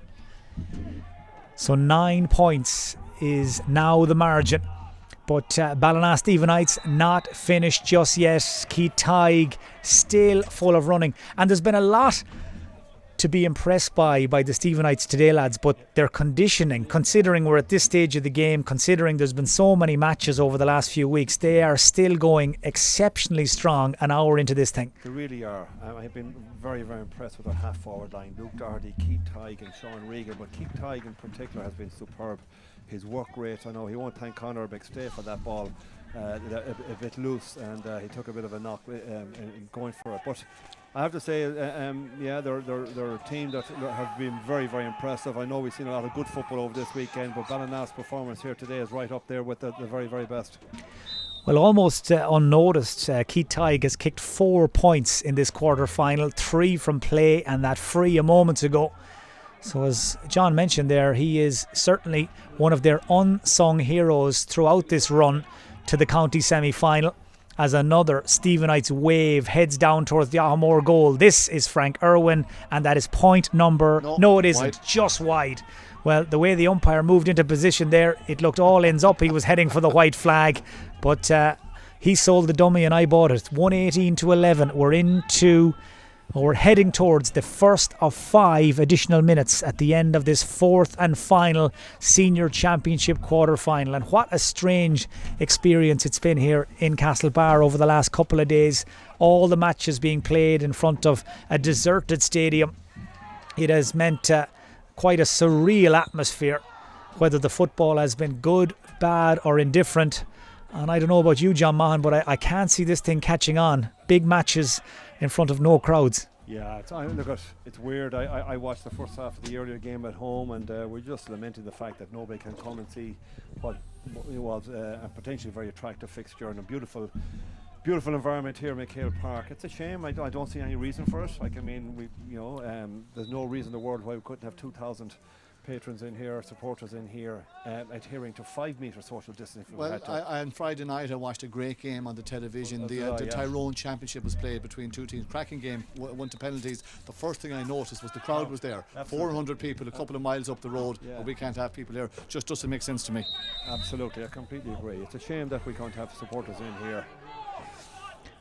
Aghamore have pulled another score back, another one for Ross Egan for his personal tally. The Stephenites attack down the other end very quickly, but Luke Doherty, another man who has put in some shift, is unable to finish, but he has certainly played his part in this Stephenites performance and imminent victory. He has. He'll be disappointed with that shot, but I've praised him earlier on today because I think he's a super footballer, fits really well into that forward line. It's just that I suppose he undercooked that ball. It was a poor wide by his standards. Michael McNeve weighs up his options, decides to have a shot at goal, and that is another missed opportunity for Aghamore. Well, I'm sure, Declan, you've been in this position down through the years yourself. You come with the best laid plans, you think you've got all the angles covered, and it just doesn't happen. Yeah, sometimes I think they knew they were going to be up against it. A couple of things would have to happen for Aghamore to have won. First of all of them would have to have played out of their skin. I think they would need to have played a more adventurous style of football, and Ballina would have had to have an off day for any chance to happen for Aghamore to win. Keith Tighe with the snapshot, didn't even look at the goal and leaves it short for Adam Byrne. I'm sure that will be mentioned in the debrief afterwards. Enda Gilvary and Robert McLaughlin demanding very high standards of this Stephenites setup as Enda Sweeney gets on the ball. Perhaps this is their moment not to be shot blocked. I think Ross Egan is wondering why he didn't get the pass. He was in a better position, he felt, and Sweeney backed himself. And the end result is that the Stephenites come away with possession once more. 3 minutes of the additional 5 have elapsed. Kevin Newell, lovely ball in front of Sean Reagan. I'm sure he will be popping a few messages into the Turin Hurlers WhatsApp group later on tonight as Jerome Henry blows the full-time whistle. I think deciding discretion the better part of valour. 33 minutes in. Enough is enough is enough, and the Stephenites as comfortable, every bit as comfortable winners as that scoreline would suggest. It finishes 118 to 12 points. They were in a commanding position at half time, 7 points ahead, John Mahan. They run out 9-point winners. And really, it was one of those days when they could have won by as much as they liked. They could have. I'm sure, I just rightly said there about 10 minutes ago, they missed about 3 or 4 chances that will be talked about, I'm sure, in the subsequent debrief. But yeah, I have to say about Ballina Stephen, we all expected them to win this game. I thought it was a little bit easier than it might have been. Yeah, they were comfortable right around the park. They won all the individual battles, and unfortunately for Aghamore, they were just living on scraps, so we never got to see anything like, from Fergal Boland. There's very little supply coming into him. Ross Egan kept plugging away inside for them, and I don't think he missed any.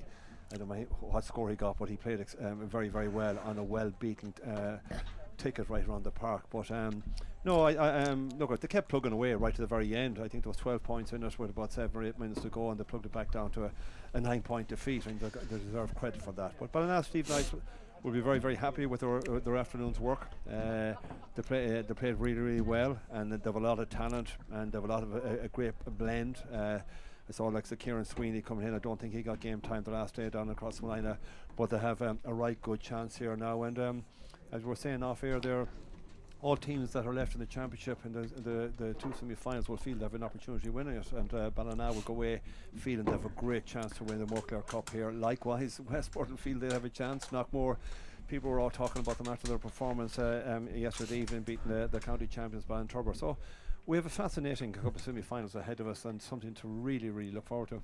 Just briefly before I let you go, I know there's a little bit more analysing to be done, but did anybody learn anything they didn't know already about Ballina Stephenites today? I'm thinking in particular of all our Knockmore viewers who I'm sure are tuned in at the moment. Ray Dempsey and the lads will have been doing their study ahead of next weekend's semi-final. Are they any the wiser about the Stephenites? Well, look, I mean, the big threat was Evan Reagan, and I think Knockmore did a fantastic job in nullifying his threat. They played a lot of sweepers back there the last day.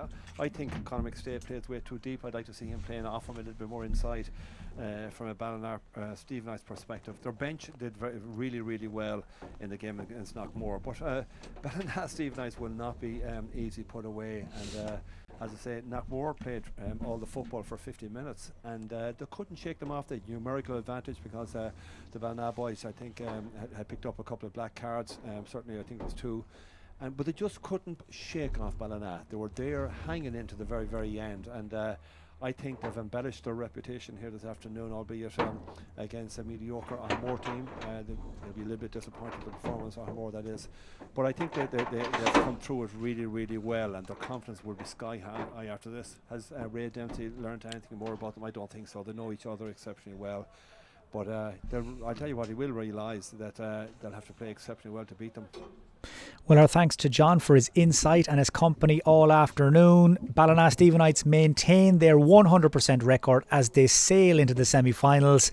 It's finished. Stevenites 118, Aghamore 12 points, Angelina. Thank you very much indeed, Mike, and to John for wrapping that up on the commentary side of things. Yeah, a very, very comprehensive win for Ballina Stevenites, as the lads have been discussing, in the second of today's Connacht Gold Senior Championship quarter-finals. Declan, big win for Ballina. We had said it at half-time, we didn't want to be presumptuous, but look, they had the class, they had the experience, and we were just talking before we came back on air, next week is going to be some battle. It's going to be a titanic battle. It's something we can all look forward to here in Mayo now. A North Mayo derby between Ballina Stevenites and Aghamore. It really captures the imagination. It's going to be a full-blooded encounter. Ballina won on a canter today, to be honest with you. Aghamore won a very, very impressive game last night against Ballintubber. It has the makings of a huge game. But for the moment, Ballina will just be happy to have gotten over the line. They won this really in third gear. As I said before, I get a sense with this Ballina team that there's a huge togetherness with them. They're playing really good football. They're really vocal. There's leaders all over the place. No more than the man behind us, David Clark there, and David O'Mahony barking out orders there. Everybody is on their toes. If they're not doing the work, they're in no uncertain terms. They're told where to be, where to run, get behind the ball. Get behind the ball is a call that I heard all day from David Clark and from David O'Mahony. And their forward line is playing as a real tight unit. But their midfield platform with Jack Irwin and Mike Murray gives them such a good platform that they can dominate the skies out there and play football, set the boys up inside. Everybody works hard for one another. They certainly seem to be free of any egos in that team. They're all playing, working hard, which is really what you want. Certainly from a manager point of view, you're always looking for an honest team, and Ballina are simply that. They're an honest team, giving everything that they have, working hard for one another, and a very, very impressive win today. Yeah, absolutely. As mentioned by Declan there, we're joined by Ballina Stevenites keeper David Clark. David, congrats on the win. Look, it was facile in the end, but you never stopped with the instructions, as Declan mentioned. You really pushed ahead, pushed forward, and look, a good win for you in the end. I suppose quarter-finals and these type of games are about winning. I suppose we will get some enjoyment out of that. We kept on going to the end. We kept on pressing and did well on their kick-outs, some of our scores. But looking at it as well, there was areas of the game that we can definitely improve on. But that's like any game. But yeah, really excited. Another game next weekend. It's been an enjoyable few weeks and months of football, week on week. Yeah, and it's something to look forward to next weekend. I think it's whetted the appetite of everyone on our crew there, yourselves and your near neighbours, Knockmore. Now, obviously, we know that you met in the championship already, but when it comes to knockout football and semi-final football, it will be something to look forward to next week. Yeah, definitely. For a lot of that game last week, they taught us a lesson. I suppose we learned an awful lot from it. We tried to bring some of that into today. I didn't see the game last night, but obviously they put on a good show to win as convincingly as they did, so there'll be something. We're lucky we have the facilities to watch the games back, so we'll have a look at that during the week. But we know it's going to be a very tough game. They're a very good team. They've got some excellent kick passers, score takers. They're hungry and young like ourselves, so hopefully it'll make for a good game, and hopefully the weather might be as kind as it is this weekend. You mentioned there, the last few weeks, and this is a common theme of what we've spoken about today, even with James Horan and Brendan Harrison before your game started here. The club football and it taking centre stage, it must be enjoyable for you, even as county players, that it's been flipped on its head. I know it's very different and no spectators, but we've had some great games and football is getting played and the club is getting prominence. Yeah, definitely. I suppose you just roll with it. That's the hand we've been dealt. But I suppose maybe for fellas like myself, a bit older, there's not that much training. There's a bit of training during the week, light sessions and games every weekend. And I suppose fellas are relishing that. I suppose we're quite lucky as well, probably like Aghamore, we're quite young, so fellas are able to recover from knocks and stuff quickly. But yeah, I'm just really enjoying it. It's good to be able to still put on the boots and tag out at the weekends. And you'll be looking forward, as we said, to next weekend. For the Stephenites, even last season, I think you probably learned an awful lot from your run in the Championship last year. Maybe felt that you didn't acquit yourselves as well as you could. So now in the last 4, you'll be hoping to take that further step. Yeah, I suppose I remember last year we won a quarter final. We were really excited. We were jumping around the place. There was a bit of a different feel there today. So as a team, we're probably feeling that we're progressing. We're getting hungry and we want more and more. So it's a huge step next weekend. Anytime we play Aghamore, there's always a bit of an edge. And when you said when there's knockout football thrown in with that as well, anything can happen. So it's definitely something we're looking forward to. Yeah, we'll see if we go to the penalties next weekend, David. We won't worry you. David Clark, thank you so much. Congratulations once again. Ballina Stephenites keeper David Clark there. I tried to frighten him with the penalties next weekend, Declan. But no, I mean, look, you can actually see David's face literally lit up when he was talking about the club football, getting to play it, getting to a semi-final next week. The Stephenites will love that they're here in this position, won't they? Oh, absolutely, because I think they fell into the Ballintubber trap last year in the semi-final. He's alluded to it there that they were very excited about winning that quarter-final, and teams need a couple of years to progress and mature, and they're certainly on that journey now, Ballina. You can see it with them that they're in a better place now than they were this time last year. So they'll be hoping to get over that line. Essentially they'll be hoping to win a county title, but they cannot look past Aghamore, and they won't.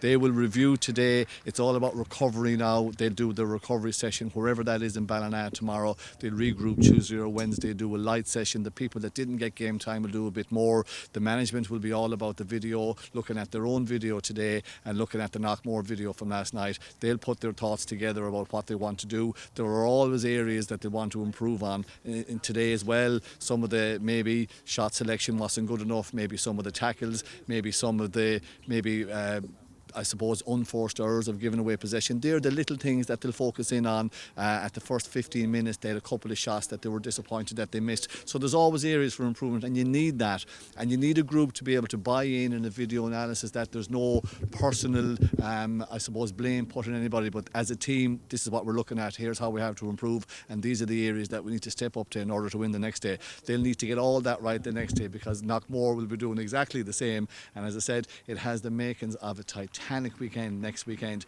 2 marvellous, really evenly matched semi-finals between Brafey and Westport, and Ballina, Stephenites and Aghamore. Would you be brave enough to call them at this stage, Declan? Am I pinning you now on a week too early? I think I'll need a bit of time to reflect on them, Angelina. I don't think there's going to be much between either side.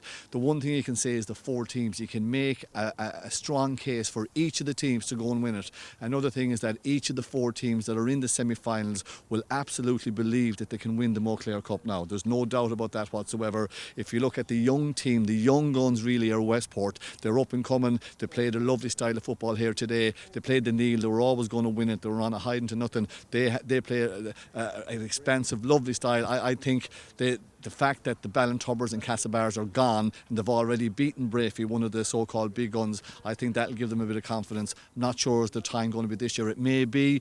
It's very hard to know. Then you have Brafey.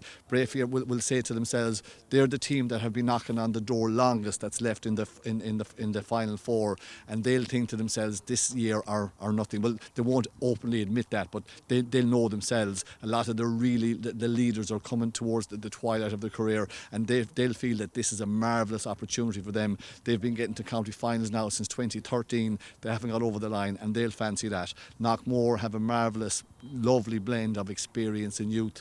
I think the way they played their football last night was very impressive against the 2-time county champions. To put them out is a marvellous scalp. They'll be very, very happy with that. They lost to Ballina last weekend. They played all the football Ballina played for the last 10 minutes. I think it probably focused the minds, I said it on the commentary last night, for Aghamore. So they feel that they have a really good chance. And then I suppose the performance of the weekend maybe was Ballina Stephenites. They came up against an Aghamore team that had a few injuries, were missing a few people, and Ballina really put a show together. So they're in pole position as well. So to call it, it's very, very hard to do that. Maybe later in the week we'll have a chat, or before the matches next weekend, but any of the 4 teams could potentially win it. The one thing I do know is going to be brilliant football next weekend. It absolutely is. I think that's a great note to finish on. Declan O'Reilly, thank you so much. John Mahan, of course. course, a little earlier as well, and Martin Carney, to all of the Mayo GAA TV crew here today. We've had two cracking games, Westport and Ballina Stephenites, the two winners today. And of course, we've spoken a little bit about those semi-finals, but Declan not calling them just yet. And I can't say I blame him. We'll have lots more for you throughout the course of the week on what's coming up next week. And especially, I know people will be keeping an eye on the fixtures as they're announced. So more to come over the next couple of days on that. Thank you for tuning our way today. And thanks to all the crew once again. We'll speak to you very soon.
Chamber of Commerce, we've been operating for nearly 60 years.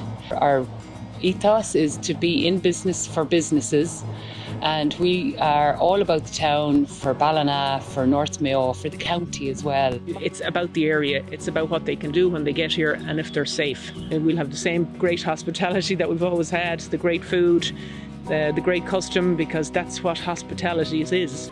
Lately there we just said to ourselves that look, we're going to start doing takeaways. The famous five, as we call them. You know, the famous five. What are the most popular dishes to use?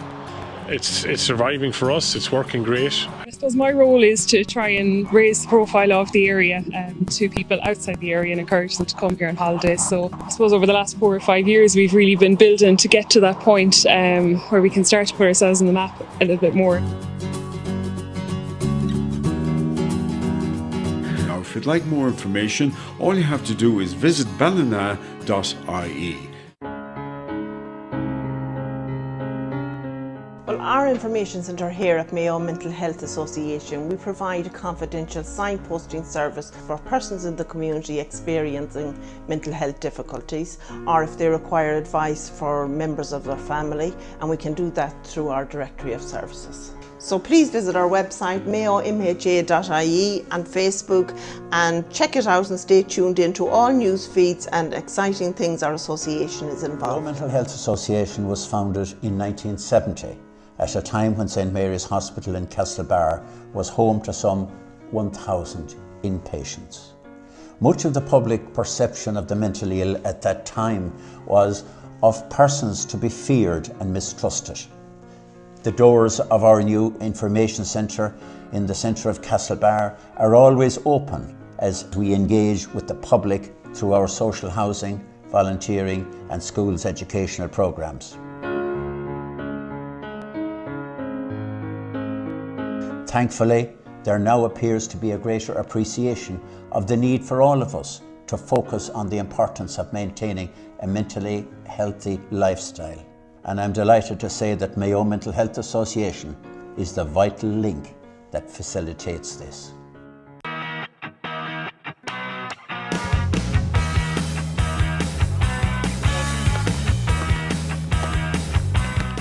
Local businesses have been there for Westport GAA when we need them.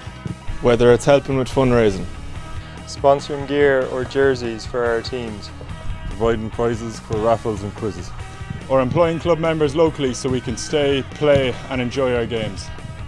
We are incredibly grateful for all the support we have received. Now more than ever, local businesses need our support to get back on their feet. That's why we're asking you to shop local and support our local businesses. Shop local. Shop local. Shop local. Shop local. Shop local. Shop local. Shop local. Shop local.